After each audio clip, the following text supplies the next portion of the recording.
तील श्रमिकनगर सातमावली चौक परिसरातील एका युवकाचा विजेच्या तारेचा शॉक लागल्याने दुर्दैवी मृत्यू झाल्याची घटना आज सकाळी घडली। सातपूरच्या सातमावली चौक परिसरात एका घराचे बांधकाम चालू आहे। बांधकामाजवळच विजेची मेन लाईन गेलेली आहे। त्या बांधकामावर गेलेल्या मंगेश प्रवीण राणे वय 20 या युवकाचा ओव्हरहेड वीज तारेला स्पर्श होऊन शॉक लागल्याने त्याचा जागीच दुर्दैवी मृत्यू झाला। आज सकाळी 11:50 सदर घटना घडली। घटनेची माहिती कळताच सातपूर पोलीस हजर झाले आणि तसेच महावितरणचे अधिकारी व कर्मचारी यांनीही तत्काळ हजर राहून वीज तारेची लाईन बंद केली। घडलेल्या प्रकाराबाबत सामाजिक कार्यकर्ते अमोल पाटील आणि कल्पेश कांडेकर यांनी अधिक माहिती दिली। आपण उपमुख्यमंत्र्यांपर्यंत हा विषय नेलेला होता, त्यानंतर आता 2 दिवसातच अशी घटना घडली, काय सांगणार? आजच्या आमच्या नाशिक महानगरपालिका प्रभाग क्रमांक 9 मधील सातमावली चौकामध्ये मंगेश प्रवीण राणे हा वयाच्या 20व्या वर्षी या ठिकाणी बांधकाम चालू असताना ट्रान्सफॉर्मर डीपी या ठिकाणी आहे।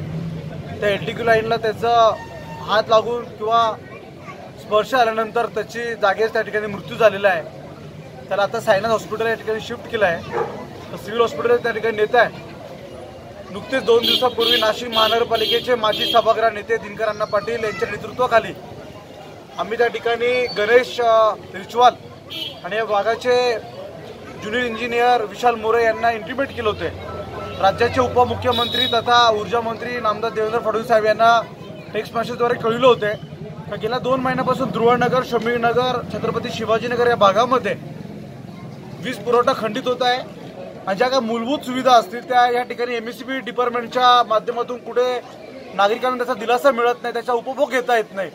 परंतु लाईट बिल आल्यानंतर त्या ठिकाणी मार्च एंड सांगून मोठ्या स्वरूपाच्या ठिकाणी 50 लोकांची टीम तयार करून त्या ठिकाणी नागरिकांचे वीज पुरवठा खंडित करत असतात, लाईट कनेक्शन कट करत असतात, परंतु नागरिकांच्या सुविधा ते कुठे देत नाही। गेल्या 20 वर्षापासून याच्या मागेच सातमावलीच्या परिसरामध्ये रस्त्याच्या सेंटरमध्ये त्या ठिकाणी मोठी एलटीक्यू लाईन गेलेली आहे। अनेक वेळा दिनकर अण्णा पाटील असतील, लता पाटील असतील, आम्ही भारतीय जनता पार्टीच्या माध्यमातून मागणी केली का ती लाईन त्या ठिकाणी आम्हाला त्या वीज तारा भूमिगत करून मिळाव्या। सातमावली मंदिरा परिसरामध्ये सुद्धा अजून अशा अनेक प्रकारच्या वीज तारा ह्या वरतून गेलेल्या आहे, अनेक धोका निर्माण झालेला आहे, परंतु अधिकारी त्या ठिकाणी दिरंगाई करतात। कुठल्याही प्रकारच्या कामामध्ये त्या ठिकाणी नागरिकांना दिलासा मिळेल असं काम ते करत नाही। नुकतीच 2 दिवसापूर्वी देवेंद्र फडणवीस साहेबांना कळवल्यानंतर त्या ठिकाणी नाशिक जिल्ह्याचे एसींनी दिनकर अण्णा पाटील यांच्या कार्यालया ठिकाणी आले। 100-150 नागरिक त्या ठिकाणी होते। त्या ठिकाणी त्यांनी सांगितलं आम्ही येत्या 8 दिवसामध्ये सर्व कामे मार्गी लावतो, परंतु अद्याप कुठलेही कामे मार्गी लागलेले नाही। आज या ठिकाणी एवढा युवा मुलगा मंगेश प्रवीण राणे त्याचा या ठिकाणी दुर्गत अशी अपघात घडून निधन झालेलं आहे। येत्या 8 दिवसात हे कामचं मार्गी लागले, आम्ही तर जन आंदोलन उभारू, परंतु मी अधिकाऱ्यांच्या या ठिकाणी ते उपलब्ध आहे, त्यांना सांगितलं आहे या कुटुंबाला त्यांनी भरपाई करून मिळावी।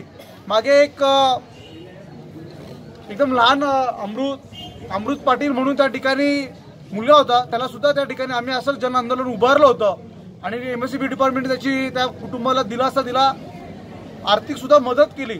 मी या ठिकाणी रिचवाल साहेबांना सांगेल का या कुटुंबाला तुम्ही आर्थिक स्वरूपाची मदत मिळवून द्यावी आणि या कुटुंबाला दिलासा द्यावा आणि नागरिकांना आपण वेटीस धरू नका, कारण की त्या ठिकाणी मूलभूत देणं काम ते सुविधा देणं आपलं काम आहे। मी अशी या ठिकाणी विनंती करतो। किती वय आहे? 20 ना, तर तो सायनरवर आता त्याला सिव्हिलला शिफ्ट करताय, तर सगळं तुम्ही तिथे इंटिमेट करा PM साठी।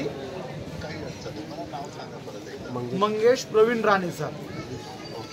मृत झालेला युवक हा सातपूरला एका विद्यालयात FYBA ला शिकत होता। रविवारी अचानक घडलेल्या या घटनेमुळे परिसरात हळहळ व्यक्त केली जात आहे।